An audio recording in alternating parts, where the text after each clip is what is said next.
Welcome to Chapter 7. I am Dr. Alaa Jabbar Almaliki with the School of Computing at University Utara, Malaysia, and today we are examining the architecture, protocols, and vulnerabilities of web applications.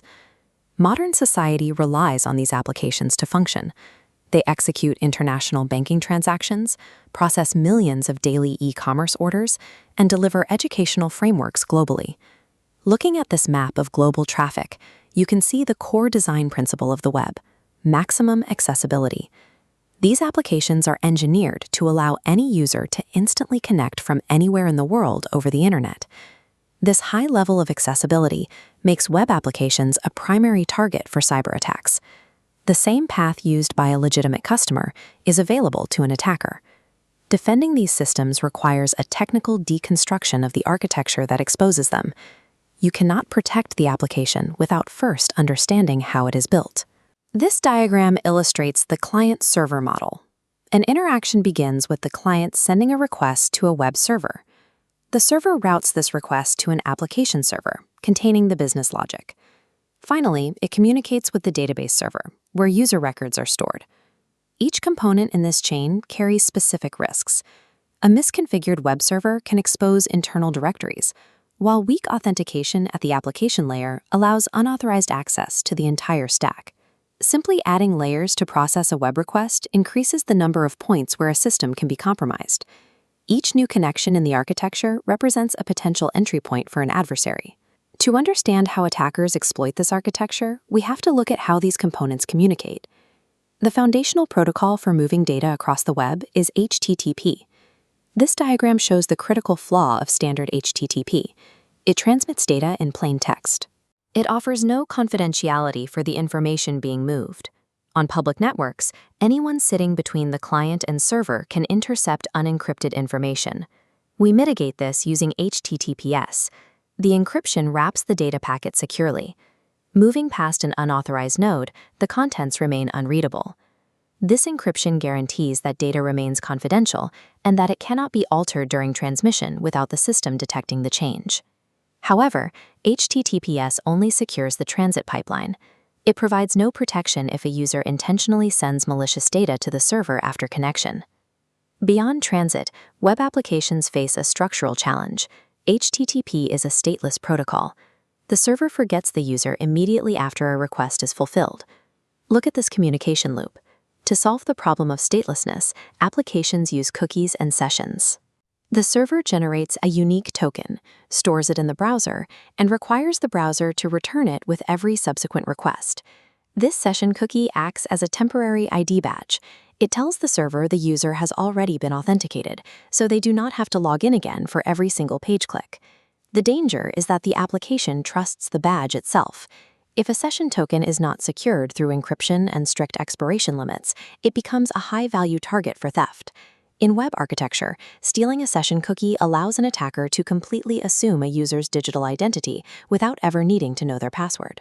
We have covered network transit and session state. Now we examine what happens when an attacker weaponizes the data itself through code-based vulnerabilities. This sequence illustrates SQL injection, or SQLI. An attacker inputs malicious database commands into a standard web form, such as a search bar or a login field. Because the application server fails to sanitize the input, it passes the text to the back end. The database reads this input as an executable command. The consequences are severe.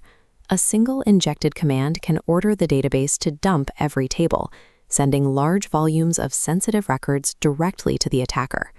Attackers refine these strikes by studying application crash reports.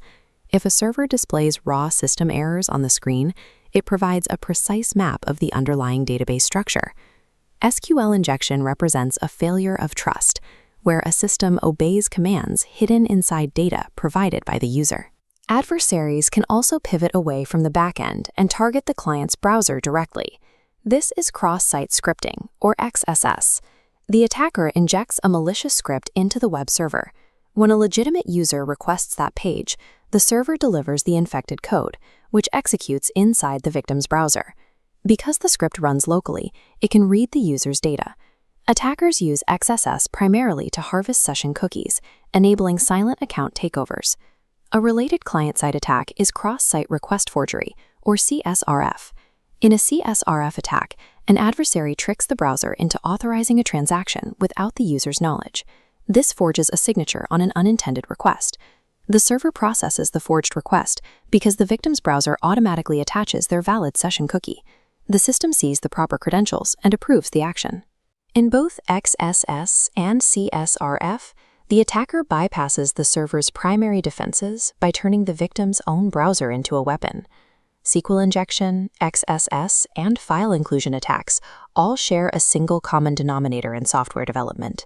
The most common origin point for web vulnerabilities is the improper handling of user inputs.